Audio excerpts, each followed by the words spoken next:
The hearing of the Committee on Financial Services will convene. I am very pleased, along with the ranking member and the others, to welcome all 5 commissioners. For some reason, some people seem to think it was very unusual for us to listen to all 5 commissioners. I want to say at the beginning, someone asked me why I was asking all 5 commissioners to come now rather than over the past 10 or 20 years. And the answer is very simple. I wasn't the chairman over the past 10 or 20 years. I say that because the fact that we have asked all 5 commissioners to appear before us is not a sign that there is great turmoil or trouble or anger. There are 5 commissioners. They are all presidentially appointed and Senate confirmed. They all have decision-making power. And frankly, I would have thought the relevant question would be, how come you never talk to all 5 commissioners? And this is a very important opportunity for us to do that. But I really just want to dispel the notion that the reason that the fact that we have asked all 5 commissioners means that somebody has a sense of impending doom. That is not the case. We have a series of very important issues that are being dealt with by the Commission. And let me say first, on the subject of it being all 5 commissioners, one or two of the issues we will get into today, I will be asking why, what the progress is. And I understand that trying to get a consensus among the Commission is a factor. That's a legitimate one. The SEC is, to a very great extent, a law enforcement agency. And no law enforcement in a free society will succeed if there is not a significant degree of acceptance of the fairness of the rules by those against whom they are being enforced. We are not ever going to create in this country a corps of enforcers sufficient to watch everybody all the time. We don't want it, we can't afford it, and it would not be the society we want to live in. That means, as I said, there has to be some degree of a buy-in by those who have to abide by the rules. 3-2 votes of a commission enforcing rules undercuts our ability to do that over time. If you think a rule is a bad idea and it is voted by all 5 members of the commission, it seems to me you are likelier to acclimate yourself to that than if it's 3-2 and you just wait for somebody to die, get appointed to something else, or get bored and go off and do something else. So I want to acknowledge that it is a relevant factor to try to get the kind of vote that will help us have these things enforced. On the other hand, you do come to a point where decisions have to be made.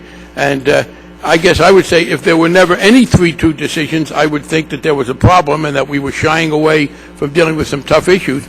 But if there were a lot of 3-2 decisions, that would not be a good sign either. And in my judgment, the Commission, as currently constituted, has hit the right kind of balance. But I do think that we need to press forward in a couple of areas, but I do understand, as I said, the importance of the consensus.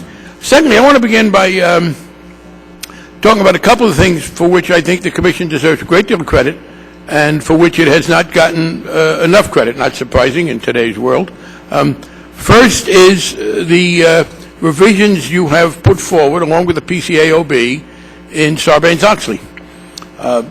Now, I can speak about Sarbanes-Oxley without any kind of pride of authorship and defensiveness. When I was on the committee when it was adopted, I was not the ranking member. It was not one of those things in which I was very active. I think it was a very important piece of legislation. I think it's done a great deal of good.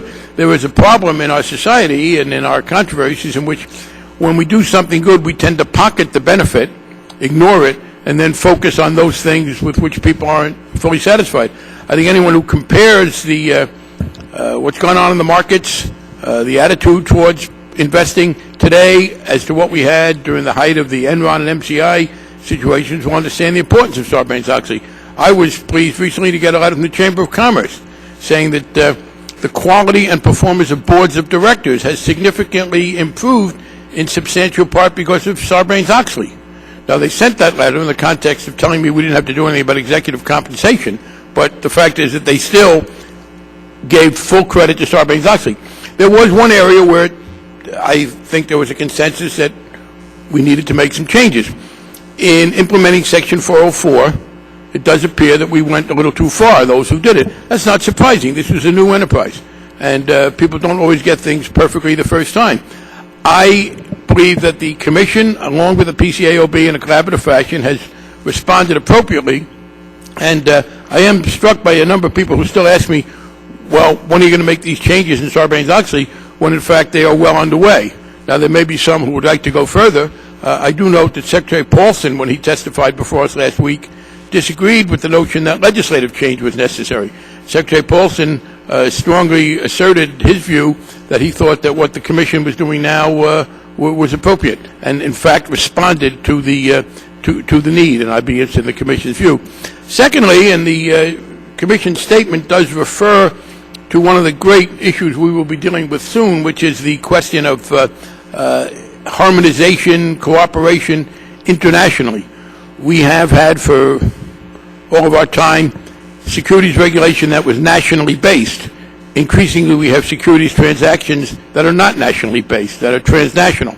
And trying to make that work is important. The policy that the Commission has embarked on, mutual recognition, for instance, in the accounting area, I think is a very appropriate response. And it does look to me like we're making real progress there. That concept of mutual recognition obviously has application elsewhere. So those are two areas where I am very supportive of what the Commission is doing. There are a couple other areas I will get to in my questions. I'm just going to touch on them now so we can get to the other statements. One is, and I have had increasing concern expressed to me about the problem of naked short selling.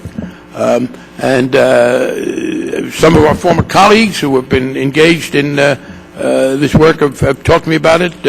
And it does appear to me to violate some fundamental rules. I've spoken to the chairman about it, and I hope that we can get some conversation about that. And the other area, the one area where I would hope we would pretty soon be able to get some resolution, is the question of proxy access. It does seem to me that this is an area where there's a lot to be said for getting a decision. Obviously, I hope it is a decision that will improve proxy access.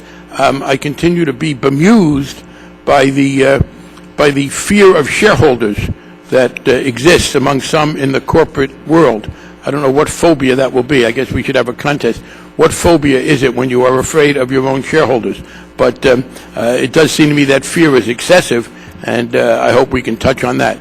With that, I will recognize the gentleman from Alabama.